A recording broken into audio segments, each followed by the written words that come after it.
Well, here at PowerModz, we get a lot of questions. And one of the questions we get is, how do you rebuild the fuel pump? Well, let me show you. This is a Mikuni fuel pump off of this here Polaris Indy Light 340.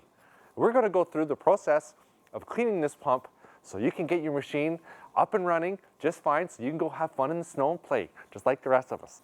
Except there's no snow, and I just want to do one of those. Stupid snow. So I've got the pump out of the Indy Light 340. Much like any other Mikuni fuel pump you might see, this one's a little different because it's feeding two carbs, so it's got two feed lines. That's the pulse line. These are the feed lines for the fuel for the carbs. So I bought this new fuel kit for it because we're doing this bog series on the Indy Light 340. And I want to just go over this little baby and make sure everything is done right. Because you know what? A drop of water in here on a cold day will screw that pump right up. It'll make it so it doesn't run right. Or you know what, if there's a chunk of dirt in there, same deal. It's not going to be good. The pumps are expensive, but the rebuild kits are cheap.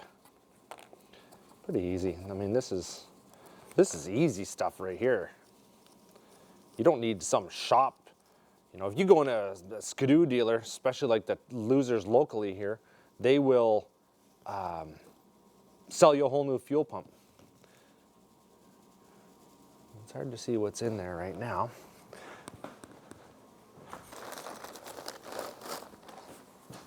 Got my little rag here. Before you start hammering on the old gaskets,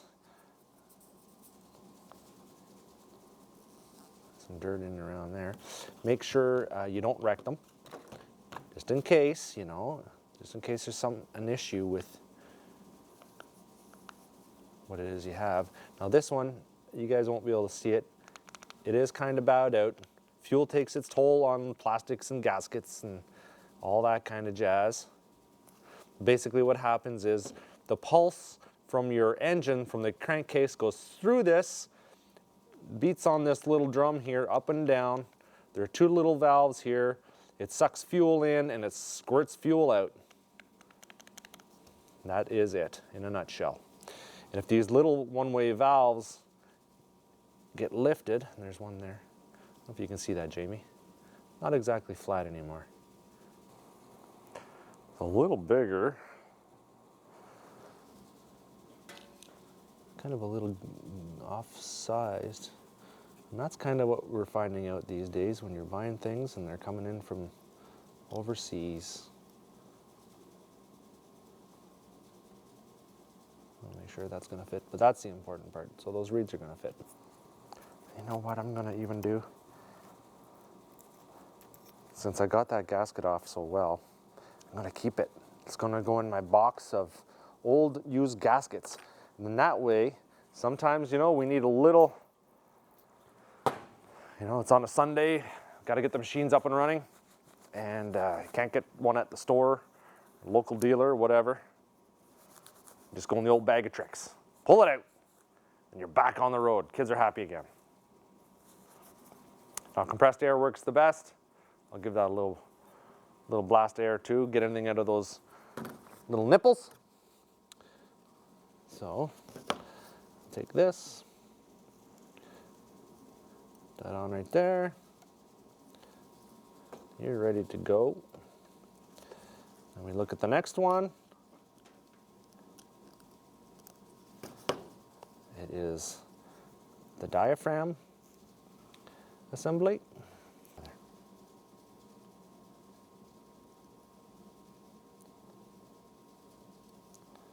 That sort of fits into place right there. Get that out of here.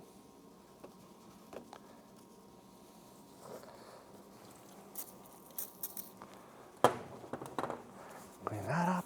We put another fuel pump on this just to get things going. To test it out. There's some other fuel line issues with it. But all fuel pumps that are different might flow differently. They might have different volumes.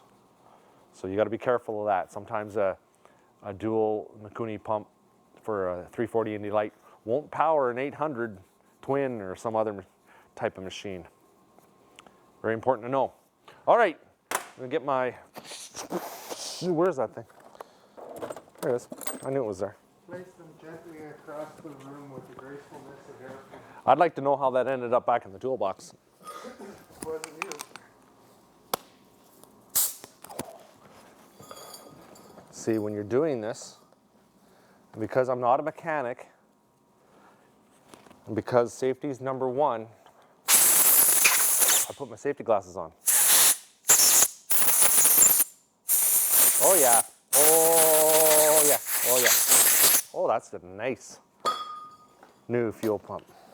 I like it a lot.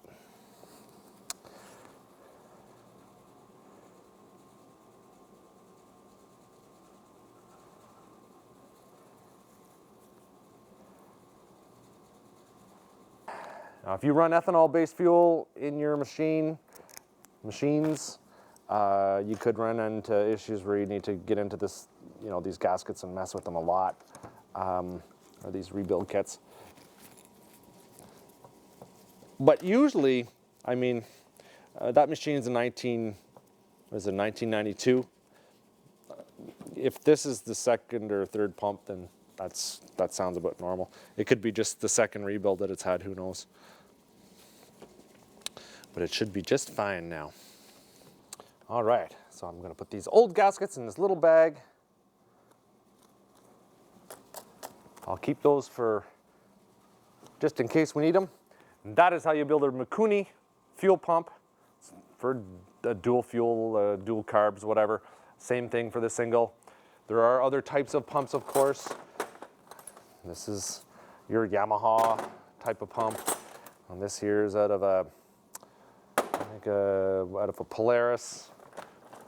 A lot of times manufacturers just use their all Mikuni pumps.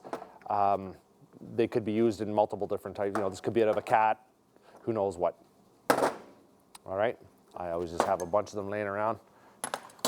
Just because I'm a hoarder of parts. Thanks for joining us here at PowerModz. Keep on trucking. Snow's coming. Might be a few months.